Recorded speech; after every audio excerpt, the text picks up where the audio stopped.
Welcome to the latest episode of the podcast that wouldn't die. I'm your host, Kevin. With me, as always, is Aaron. Hey!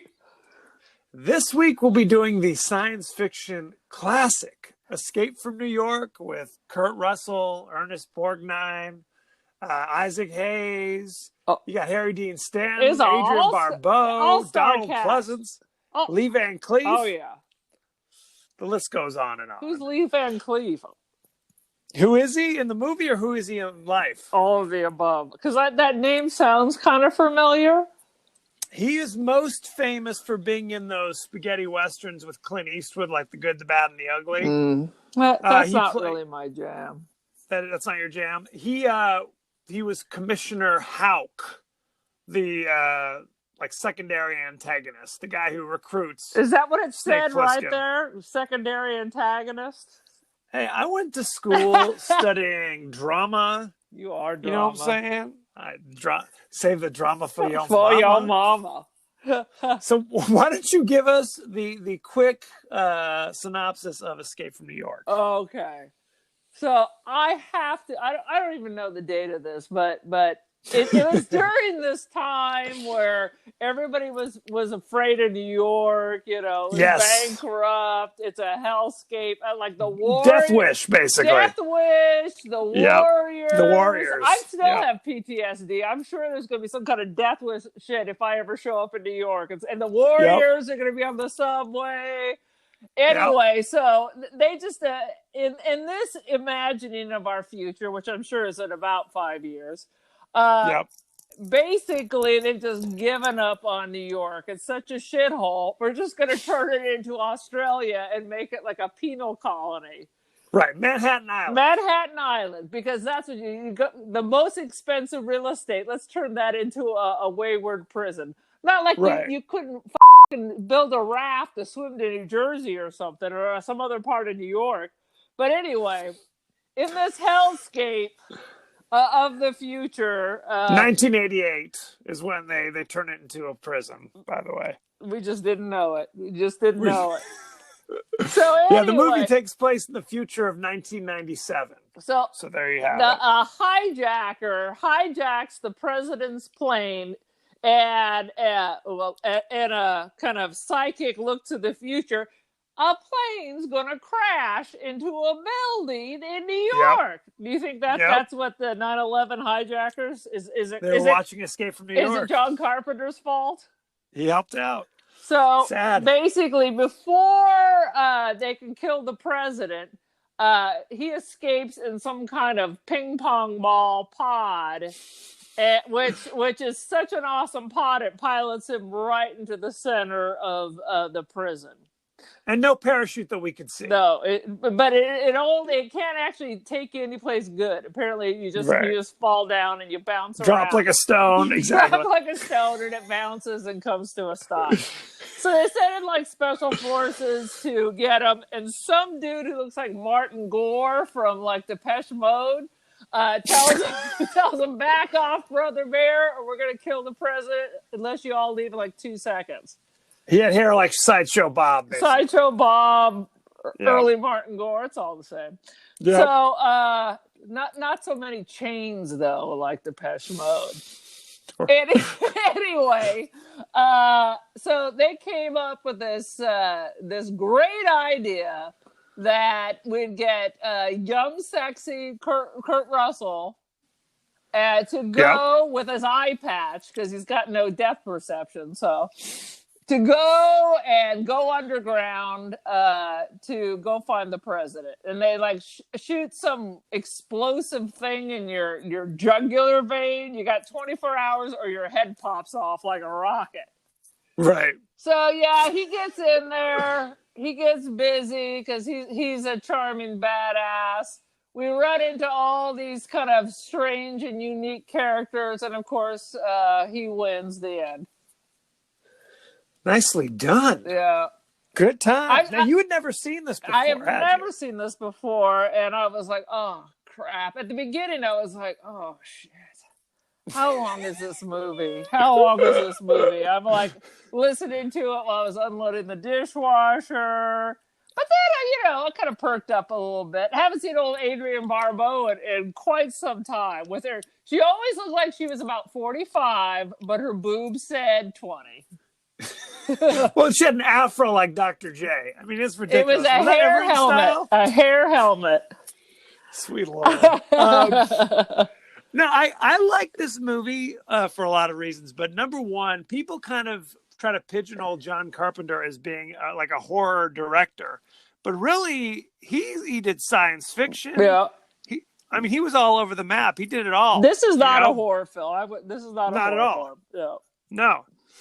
This is a post-apocalyptic future, 1997. And no zombies. The best part was, the Duke's Lincoln with chandeliers on the side. Yep. I was like, yeah, I got to get that, man. Exactly. That was awesome. Isaac Hayes, you know how to roll it. See, I'll tell you what. I love Isaac Hayes. I'm used to seeing kind of a little more Zoftig Isaac Hayes. He looked kind of slender. He was wearing like a jacket with no shirt on. Well, looking all fancy. Cocaine was raining, so who knows? I think this is before he found Jesus. Yes, this is before he became a Scientologist. Is what I think what you're looking for. Before he found Tom Cruise, I guess. Pretty much. Oh God. Okay, so yeah, in the future, the very near future of the distant past, basically, they show a map at the beginning of the movie where they're like they walled off like the Brooklyn shore, and basically if you're convicted of a capital offense, you're just dropped off on Manhattan Island, and there's no guards inside. It's just the world that the criminals have made it, essentially. Right. In some ways, it's progressive, yet at the same time, it's Lord of the Flies and terrifying, because obviously it means they have gotten rid of the death penalty. Oh yeah. Well, they offer you when they're taken. Okay, Kurt Russell is a former special forces like war hero, essentially, who has turned to a life of crime. He was arrested trying to rob a Federal Reserve Bank and hauled over here. And when they're hauling him in, they're literally like PA announcements like, if you'd prefer to be euthanized, let your warden know, and we'll take care of it right now. Oh, so you have an optional death penalty. Yes, you could choose to just have them zap you. And that's all she wrote. They also talk about how the bridges that all lead from Manhattan Island have been mined. So you can't try to escape that way. But there's like 20-foot tall walls that surround it with like guards with machine guns. There are helicopters that circle the island. Like at one point, there's two homies on a homemade raft trying to paddle their way across, I don't know, the Hudson. Right. And they'd say, turn back, and then they just hit them with a rocket. Boom. That's it. Well, how do you feed these people? That's what I couldn't understand. They mention that there are regular food drops. Like, they casually they're dropping it. They're dropping it like it's Somalia or something. They drop the food off, and then that's it. That's all you get. So, yeah. There's evidently a war going on. The specifics of the war are very sketchy. I could never understand what the hell they were talking about. What was on the president's cassette tape? Right. Yes. Okay. So the president's Air Force One and gets why hijacked. Is American Bandstand always playing in Ernest Borgnine's car? You noticed that. You noticed the bandstand boogie. Bandstand. But it was the instrumental. It was the Muzak version of Bandstand Boogie. Yeah. So the president's Air Force One gets hijacked by evidently the Symbionese Liberation Army. It's LA. Squeaky Fromm and Patty Hearst all together again. Yeah, single-handedly it seems. Like one person gets into the cockpit, locks the door, and Gerald Ford's son, Stephen Ford, tries to break in. He was on my soap opera. He was on my soap opera. Young and the Restless. Young and the Y and the R when his dad was president. But it was the most half-ass effort of trying to, not even trying to kick in the door to save. He was like tapping it with the butt of the gun. Trust me, his acting chops are much better in the Y and the R than in this little Disney. And he was a hot little ticket too. He was a handsome devil. Yeah.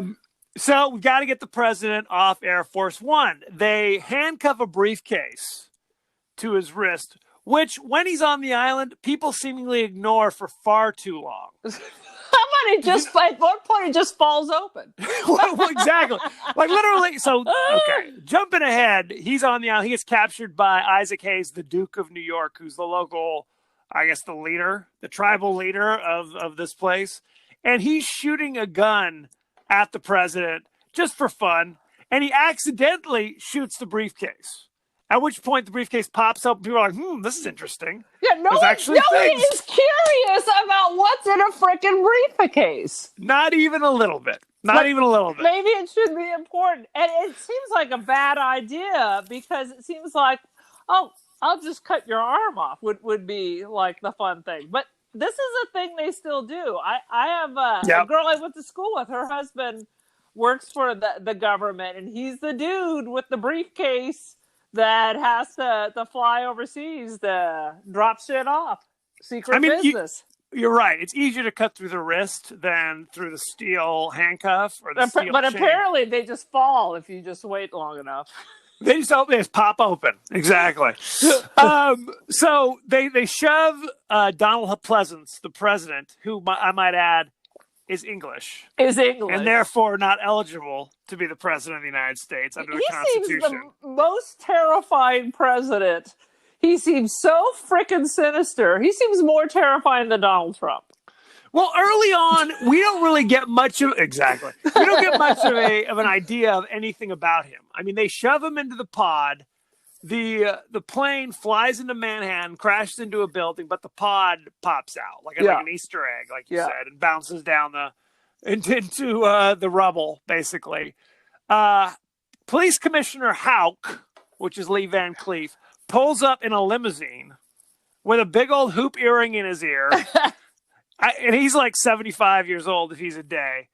And he leads a team himself of these police officers with like riot gear and machine guns, because they have like a tracker. There's a tracker on the president's wrist, and there's also a tracker inside the pod.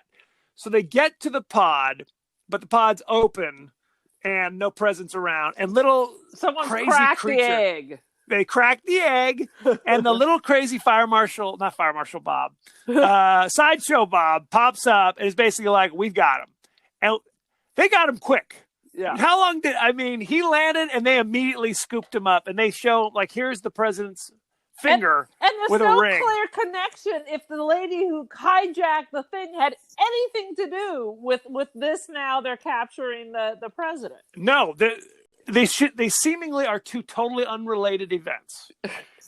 So they just had, like, the Duke of New York evidently was just driving by in his Lincoln when the pod popped next to him. He said, "Ooh, what could this be?" And evidently he's up on the local politics as well. So he knows who the president is. It's a Kinder Surprise egg. It's a Kinder Surprise egg. So they grab him and they're like, Commissioner Houck is like, "What are your demands? What do you want?" And they're just like, "You have to leave and don't come back or we'll kill the president," basically. And he starts counting down. "I'll give you 20 seconds to get back on your helicopter." 19, 18, 17. Right. He's counting quick, too. So they fly back, and this is when Houck comes up with his plan, because they've just arrested Snake Plissken, played by Kurt Russell, in his first non-Disney role. Or not his first, but he wasn't known for much before this, other than like the Computer Wears Tennis Shoes or whatever in the 70s. And Goldie Hawn. Well, no, that was later. What? That was until Overboard in like 88. What? Yes. I thought they were together like since the dawn of time. No. Actually, his wife at the time, Susan Hubley, plays the girl in The Chock full of Nuts, who tries to seduce him before getting dragged down by the crazies. Did you catch that Chock full of nuts, and it was all the nuts, all the crazy people? See? There's a whole nother level. It was deep. Carpenter's deep. So yeah, that was Kurt Russell's wife at the time, and they actually had just had a baby. So they thought things were going well. I guess not. They were not together. Pulled through the zombie hole. He didn't work too hard to save her from the crazies, I hate to say. So that was the sign. That was the sign. So they go and grab Snake Plissken and they say, if you go in 22 hours and rescue the president from the New York Federal Penitentiary, is what they call it, we will give you a full pardon. Full pardon. And they give him weapons. They give him a tracker, which is a little like Coleco, like football handheld thing, which is like worthless. All of these movies in the 80s, whenever there's a tracker, whenever they show it, it's unintelligible. No person could look at it and be like, oh, obviously I go in this direction. It's like a game of asteroids. It is. It is horrendous. So they load them up. But here's the thing. If you have guns and you stroll in there, then people are going to know you're probably with the cops. Because no one has guns in there. They've got like homemade like crossbows and things like that. Right. So they give him that. They give him a machine gun. They give him a handgun. They give him a tracker and a crazy like bracelet, which is supposed to be like a signal bracelet. It looks like a Billy Jack bracelet. It was very fashionable in 1972. Like a turquoise Thunderbird or something. It was something like that. And on his other wrist, they give him like literally just a countdown clock. And why this is important, obviously it's the president, but there's evidently something called the Hartford Summit that he's scheduled to attend. And we know nothing about, and we don't know what do you know what this is about? It's a summit between the United States and China and the Soviet Union about the coronavirus. Clearly. And at the time, they're going to present a cassette tape that has information about nuclear fission. All right. Or nuclear fusion. Fact, because you were just like a fetus. When Dad built his computer for Radio Shack, yes, the drive was a cassette player. And And Dad would be angry that we would take it off his computer and play music. It's not for music! Right. It was a thing. It was a thing back in the day. Before the floppies. Right. So, again, nobody knows what a floppy is. A floppy disk? Yeah. Or just a floppy? Don't ask no questions. So, evidently, if he makes it to the summit and presents the disc on nuclear fission or whatever, then the war is over. It's all good. That's kind of the implication. But if he is literally a minute late, then the premiers, the presidents of these countries go home and the war continues. Is basically what it is, the way they present it. Literally, they say that the cassette is almost more important than the president. So, what could it be? They're giving everybody the plans to build their own nuclear weapons, so now we're all even Steven. Wasn't that the theme back in the day? You have to prepare for peace, you have to prepare for war. So if everybody has the nuclear bombs, then wars will cease to be. They don't get into a lot of detail about why this is, but it's basically like, this is the countdown. And if you rescue the president, the leader of the free world, theoretically, with a minute over, then the deal's off, and that's it. So to ensure, basically, again, he's a big war hero. He fought in the Battle of Leningrad, which is, I don't know what that is, but it's something special, I guess. Was it World War I? Perhaps. He mastered, he's going to like take a silent glider and land on top of the World Trade Center. Okay. Again, this is a glider, which means it doesn't have its own propulsion. Well, you just push it off the World Trade Center and it keeps gliding. Well, that's how you get it there. Well, that's how you leave, but how do you get it there, right? So, but anyway, before he leaves, they give him all his stuff, but they also give him 2 injections, like you said earlier, right into his jugulars. Choo, choo. And they say it's like to help with infections. Yeah, it was a lot. Like a flu shot or something. But then they immediately admit, no, there are 2 micro explosives. So if you're not back, your veins will open up and you'll just bleed to death. basically. Pop, pop. But in the last 5 minutes, we can use X-rays to deactivate it. So there you go. So you can't just take the glider and escape, fly to Canada or something. You have to actually do this mission. So, but don't worry, we got this tracker. President's got a bracelet on. You can use the tracker to help you rescue him. Should be easy peasy. You're a well-trained Green Beret. You got machine guns. Everyone else is throwing rocks. You should be fine, right? Yeah, it should be easy. Yeah. Easy. Yeah. So he takes the glider and he's gliding around through New York. Again, I don't think you can glide up. You know what I'm saying? You can't glide up, but you see him do that multiple times. He lands on top of one of the World Trade Center buildings, and he's fine. Easy peasy. He's talking, to the radio. Hey, how much time we got? I'll handle this. I'm going to use the tracker. He finds his way to a crazy theater, which is putting on some kind of musical. That's what I'm saying. This is like some kind of magical world where they just have. It's Australia. They've developed their own society. They have. Although, unlike Australia, I'm not sure how much farming and ranching is going on in Manhattan. Although you do have, Central Park? Central Park, there you go. But do they have seeds? I don't know. Well, it appears to be only 3 women on the entire island. Yeah, and they're not doing so hot, let me tell you.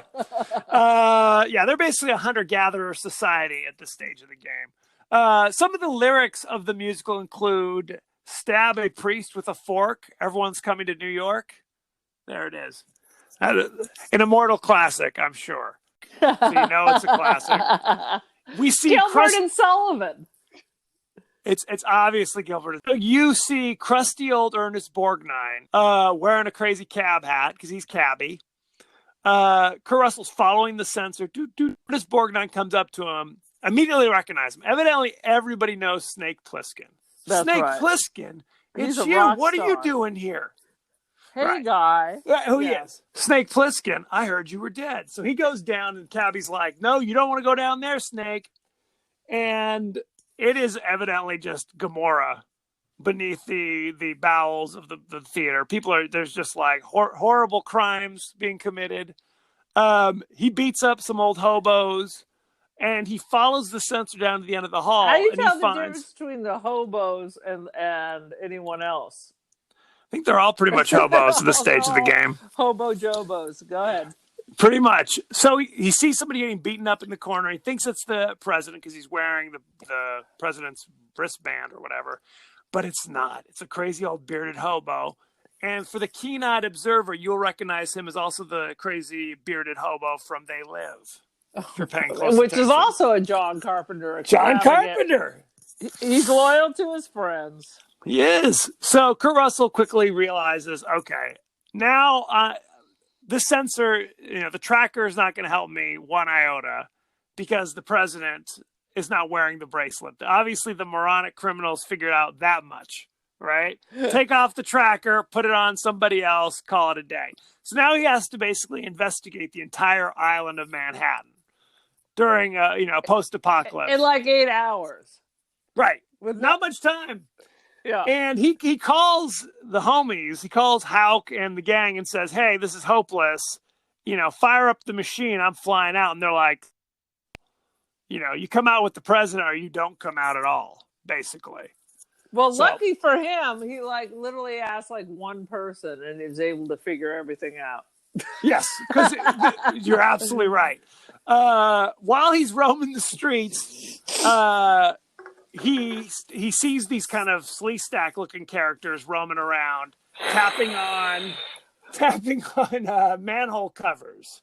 And that's the signal that the crazies who live in the sewers are coming out to look for food. So he runs and hides, and that's where he meets the girl in the chock full of nuts who has no other name. That's how she's called in the credits. Girl in the chock full of nuts. Who quickly susses out he's Snake Plissken. He's obviously working for the cops. Hey, you can get me out of here, can't you, Snake? Right. Because everybody's like, hey, I know I'm a hardened murderer. That's why I'm on this island. But you can just get me out, right, homie? I know we just met 2 minutes ago. The crazies bust in like zombies, drag the poor girl underground. Snake makes a half-hearted attempt to rescue her. Not much. They're chasing him. He's shooting through the walls, smashing. He manages to escape, but not before dropping his walkie-talkie. So now he has no connection to the outside world. Very sad. Very sad. But luckily, Cabby's there. Cabby's there. Who is literally stalking him. He's stalking him. Yes. And he says, this is a bad neighborhood, Snake. You don't want to get caught out here. Again, keeping in mind that the whole island is basically Shawshank. So is there a nice area? Is there a summer area I can go to and just relax? No, not so much. Cabby quickly tells him, oh, yeah, the Duke of New York, #1, he has captured the president. And he's going to get everybody out of here. The Duke is going to trade the president for, what, 9 million people's release? Is that the plan? Basically. But Kurt Russell decides, fuck them. I'm just going to take care of me because I'm the snake. And I have a snake tattoo that's coming out of my britches. Right, that's the grand reveal. When he takes his shirt off, it's like a cobra ready to strike. Crawling out of his britches. It's so nasty. It's on his stomach. It's on his stomach. Then it goes down. It does go pants. down. It does go down. We don't ask any other questions. No, but Kurt Russell tells him, it's like, here's the thing. There's a deadline. After that, the president's not going to mean too much, is what he says at one point. Cabby takes him to, I guess, the advisor to the Duke, who's just called Brain.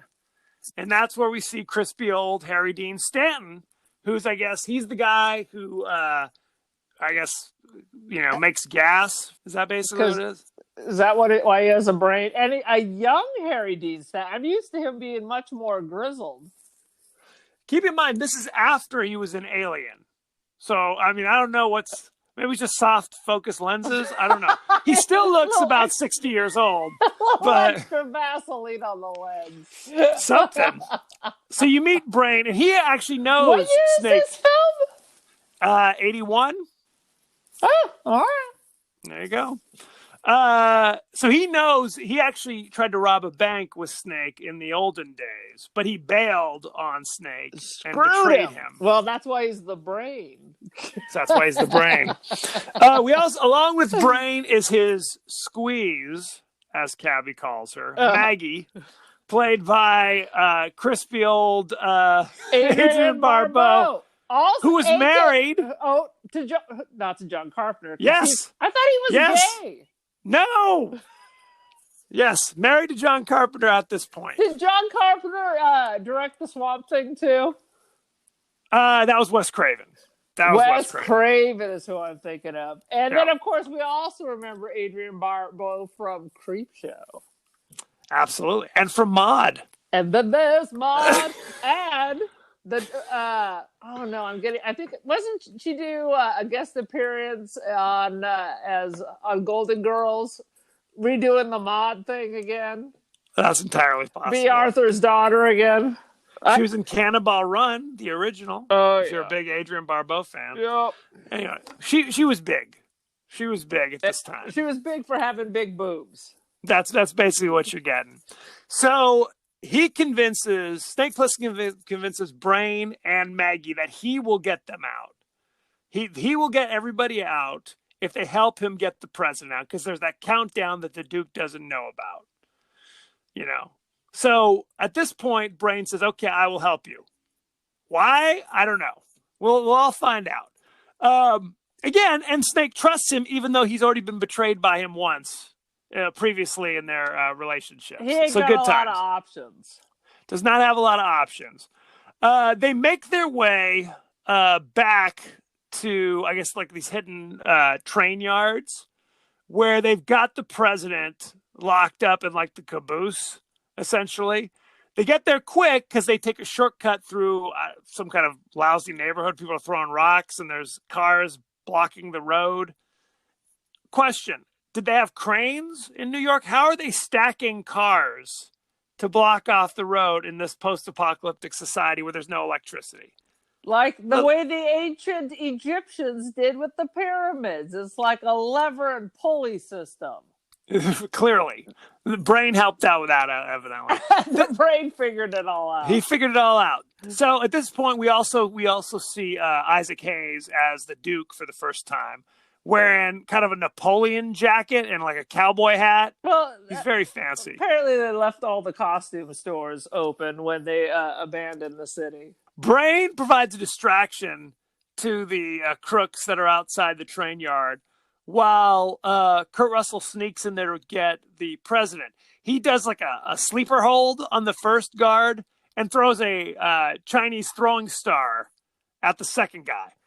They'll prepare him for big trouble in Little China. You're telling me. Now, my question is throwing stars, is that part of the Special Forces training?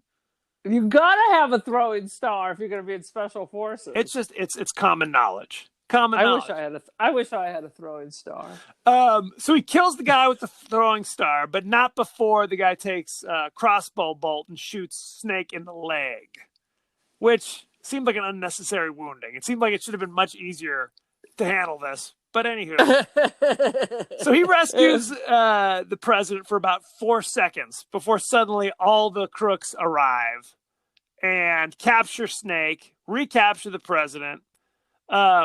Harry Dean says to the Duke, sorry, guys, he had a gun on me. He threatened my life. Even though when he was distracting everybody else, Snake was nowhere to be found. That would have been the time to say, hey, there he is, go get him. I don't know. It's hard to know what's going on here. So, clock is running down. The president is now chained up against the wall. The Duke has got Kurt Russell's machine gun, which is when he starts using the president for target practice and accidentally shoots open the briefcase. Heretofore, totally ignored, right? Briefcase pops open. Some papers fall out. A tape pops out. No one cares. At that point, no one cares. Fire marshal. Someone eventually picks up the cassette, but I would at least look at the papers. I mean, it's in a locked briefcase, handcuffed to his wrist. Out of curiosity's sake, why not take a look? You'd think. No, Sideshow Bob pockets the tape without really looking at it, without really caring. Kurt Russell, they've dressed his wounds, and now they're going to have him be like a gladiator. They put him in an arena and have him fight some huge dude, huge belly hanging down, fur. He's basically more animal than man at this stage of the game. I cannot tell if this movie borrowed from a whole bunch of other movies or if later on a whole bunch of movies just borrowed from this, because it seems like in every post-apocalyptic where there has to be a cage match, there has to be all this. I mean, which came first? Is this the apex? Is this the thing that everyone steals from? It could be. Or did this steal from everyone else? I think it's... You have your... I think it's a little from column A, a little from column B. Honestly. All right. It's all Road Warrior without the road? Road Warrior. Okay, I think Mad Max came before Escape from New York, but the Road Warrior came after Escape from New York. So it's hard to know. All right. So while Kurt Russell's now fighting this giant bear creature in this arena, Brain is now like, hey, I don't need Snake. I'm going to grab the president myself. See, and he's the Brain. Snake already told me he's got a glider on top of the World Trade Center. So we'll go up there and we'll just escape and I'll get the pardon or whatever. So he starts doing that. Eventually, Kurt Russell murders the crazy hairy beast man with a spiked baseball bat, which is lovely. Nice. Not too good. Then somebody comes running up. The Brain has stolen the president. Everybody listen to me. So now everybody's after the Brain. Kurt Russell escapes. He knows the only place that they can go is to the glider. He goes straight there and sees that the Brain is up there with Maggie and the president and like a dozen of Duke's men. How did they know about the glider? I don't know. Right? Like, you think you have a little lead time, but no, of course not. And they aren't able to do anything because the evil crooks cut the wire that was holding the glider, and it fell off the edge of the World Trade Center. Boom. That's all she wrote. Boom. The end. So their plans are all over. Brain has a diagram on the 69th Street Bridge that shows where all the mines are hidden. How did he get it? He said he got it from a guy who made it all the way to the end before they killed him. Question. I had some questions about that. Yes. Myself. How did they get the diagram then? Yeah. On his dying wish, will you hand this document back to my friend the Brain? That's the $6 million question. So they find Cabby. Cabby's there to help. They all file in to his cab. They're driving to the 69th Street Bridge. Isaac Hayes jumps in his Lincoln. He's chasing them. So it's a race against time. As they're going, the Brain is like, oh, turn here, stay to the right, stay to the left. Car explodes, hits a hidden mine. And I kept thinking to myself, this is a road, right? I'm not a military guy.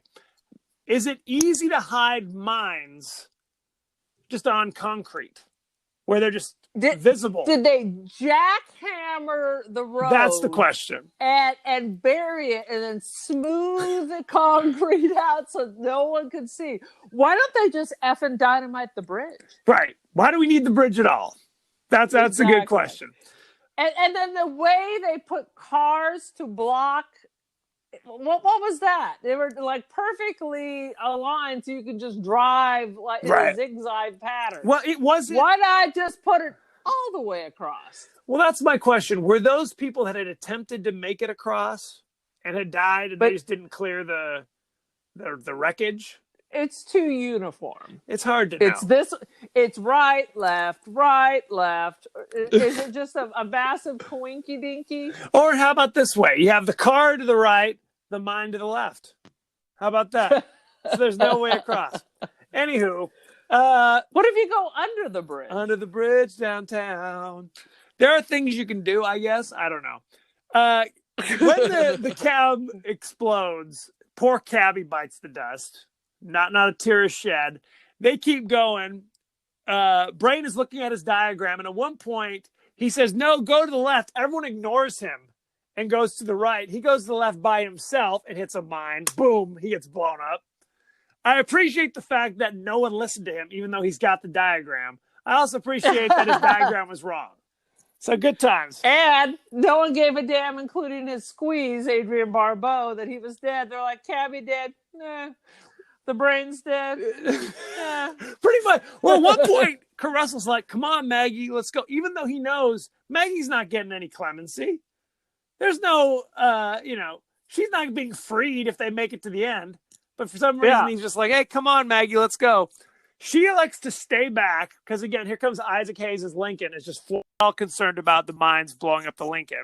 And shoots at him with her pistol until he just runs her down. Boom. Crashes the car. He's chasing them. Oh, Lord. So now it's a foot race. You have hobbled Snake Plissken because he still has that, I guess, the crossbow bolt. Crossbow wound. The president, who's just been a whiny child, this, basically a sack of potatoes this whole time. Well, Donald Pleasance is not exactly in the best of shape. Clearly not. So he's a little Humpty Dumpty. So he's dragging the president to the wall. And now everyone realizes, oh, hey, there's the president. There's Snake Plissken. Let's get him. All the police officers are there to rescue them. Isaac Hayes has the machine gun, Kurt Russell's machine gun. Kurt Russell tackles him, beats him up, takes the gun away, and then just leaves it on the floor 2 feet away from Isaac Hayes to pick up again 2 seconds later. But luckily, the cops are there. They gun down old Isaac Hayes. Excuse me. And then Kurt Russell starts going up the chute. The president stops it halfway, and then he shoots Isaac Hayes in his final moment of defiance, I guess. And then he allows Kurt Russell to come the rest of the way out. So, Everything's cool. They come down. They give Nick Plissken the X-ray to the neck that deactivates the explosives. Everything's cool. They've done it with time to spare. They're about to do like a press conference kind of thing. They can't make it to the Hartford Summit, but they're going to do like kind of a conference call, some kind of a Zoom situation. We're going to Zoom. And so he's up there, and while he's getting ready, Kurt Russell goes like, "Hey, Mr. President, notice that you're free now. A lot of people died to get you free. I just want to know how you feel about that." He's like, off. I thought that was so bizarre. Like, what were you? We wanted to thank you. Is that something? What it was? It was very up to this point. It wasn't like Kurt Russell did it out of the goodness of his heart. Like it was the right. He did it. It was a transactional situation. Totally. Exactly. It wasn't a favor. Well, it's all bizarre because it's like up to this point, the president has no personality at all, in my opinion. And then Kurt Russell rolls up and asks him this kind of heartfelt question. And the president's just like, of course I honor their sacrifice. Hey, you know what? I'm about to go on. Thank you. Thank you for your service. Do you mind hitting the bricks, pal? Because I have a press conference to get. Okay. I gotta save the fucking world in 2 minutes if you don't mind. Just back up off me. Back up off. Back up, right. Charlie. We're putting you back on that fucking island. You say another goddamn word to me, snake. And at this point, you see police officer Remy, who you might recognize from Halloween 3, Season of the Witch, sitting there shaking his head like, "Yeah, man, that was bad. He was so rude to you, Snake," kind of thing. Very sad. Leif Van Cleef rolls up on him because earlier in the movie, Snake Plissken was like, "When I get out of this, I'm going to kill you, Hauk." And he's just like, "Are you going to kill me now, Snake?" He's like, "I'm too tired. Maybe later." I needed that. I need the vacation. Plus, why am I going to save you if you now are telling me that once you return, you're planning to kill me? Well, I will get the present and shoot you in the head before you say another word. So you don't want to show your card. So the president steps in front of the cameras and he's like, "Though I cannot be here with you now, I'm going to play the tape of the nuclear fission. Here we go." And it was Cabby's tape from Cab earlier in the movie playing Bandstand Boogie. Bandstand. And then it cuts to Snake Plissken walking away, ruining the tape. Destroying the tape. So it's the war continue. It's the end times. Thank you. That's basically what it is. At this stage of the game, all the million lives that will be lost are worth it because the president was a little rude to you a few minutes ago. Because and the other thing is, these folks don't even know what the tape is about. They don't know anything about it. So what was the point of the switcheroo and destroying the tape? Just to be angsty, I guess. Just to be exactly. That is exactly what it is. And then it cuts to the credits. So, any other interesting observations for Escape from New York? I did write down like one thing. Just one? But basically, I mean, it was all right. It doesn't need to be redone. Oh, the music. The music is what because it's very combination. At one point, they were playing the Halloween thing. It's kind of, reminiscent. Because it's John Carpenter. Because it's John Carpenter and Donald Pleasence. Absolutely. So, who were both in Halloween. It's also, like, literally, if you've seen any of John Carpenter's movies, you'll see the same several actors over and over and over again. Yeah. Tom Atkins, we said, was in Halloween 3, Season of the Witch. He was in The Fog. He's been with Adrian Barbeau, The Fog. It's Donald Pleasence keeps popping up.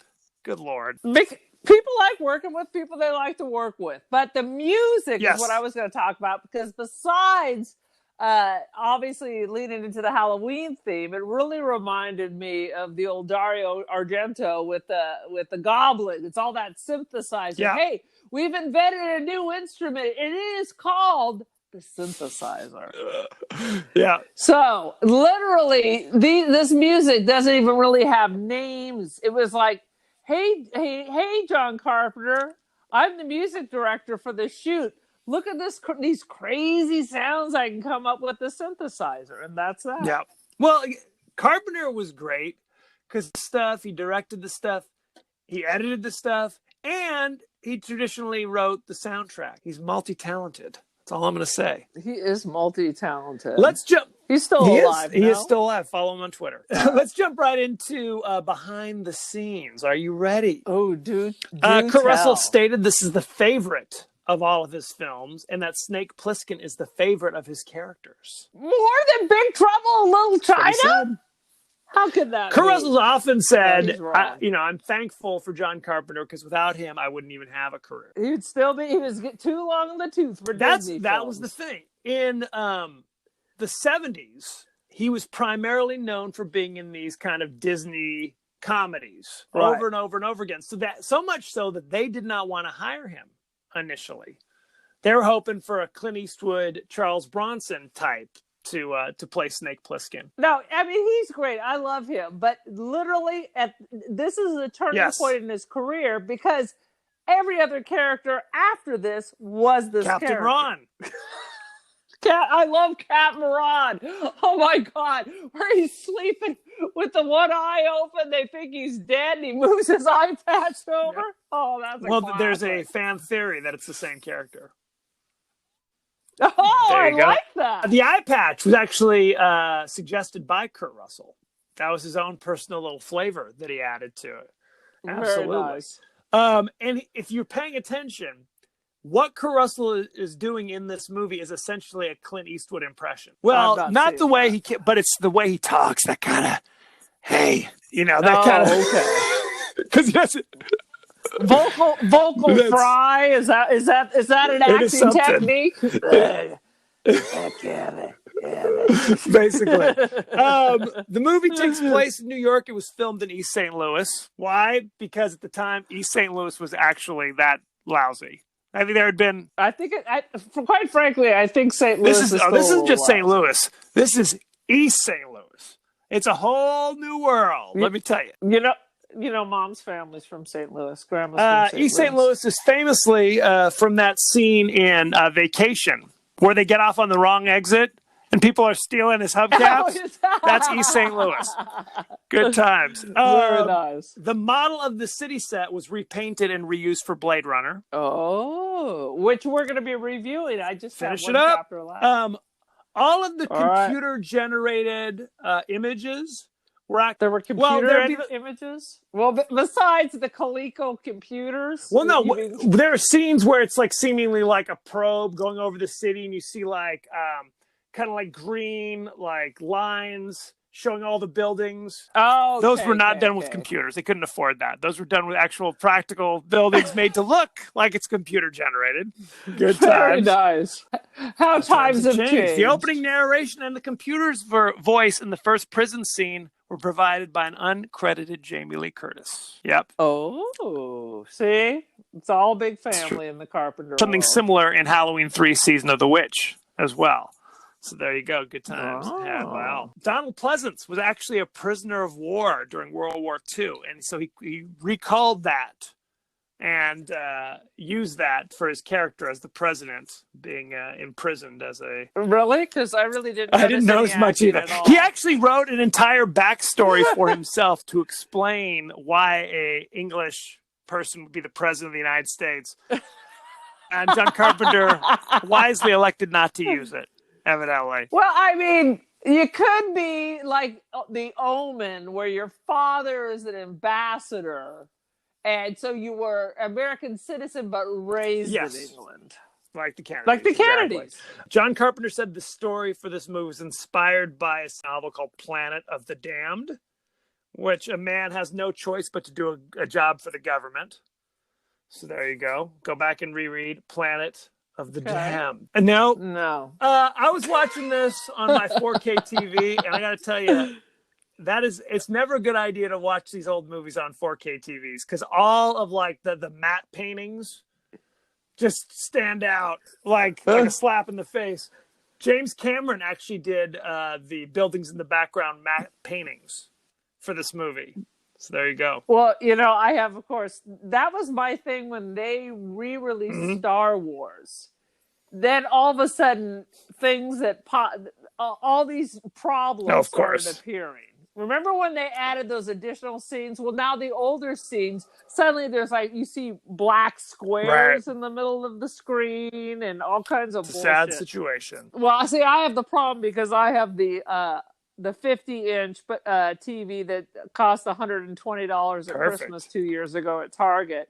So every time I watch a 4K movie, which now those bastards on Amazon, everything seems to be 4K, everyone looks like they're covered in pearls and glitters and shines. I'm like, what the hell? It's a very sad situation. Any last thoughts and feelings before we move on with our lives? Not bad. It's not bad. I thought it was a little slow to get started, but there was a sequel. It was a kind of a remake / sequel, Escape from L.A.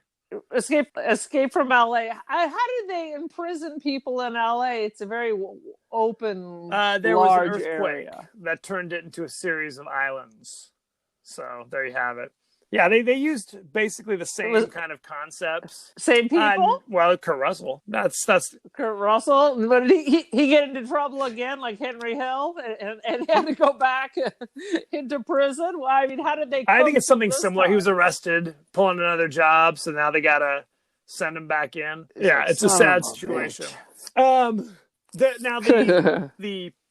poster for this movie showed like the head of the Statue of Liberty like crashing down. That does not occur in this movie. But that doesn't even occur in it. It's very Planet of the Apes-y. It was a cool looking poster, but just did not represent what really was going on in the movie. I'm going to have you make this poster about this prison. I'm not going to let you see the movie. I'm just going to let you guess what's in it, but make it rock and roll. I'll just wing it. I'll just wing it. I don't need to know what's so there you have it. Thank you for joining us. Go to our page on Facebook at The Podcast That Wouldn't Die. Go to our page on Twitter at TPodcastTWDie. Email us at thepodcastthatwouldn'tdie@gmail. We are on Spotify, Apple Podcasts, Google Podcasts. Like, share, subscribe, rate, spread the void, please.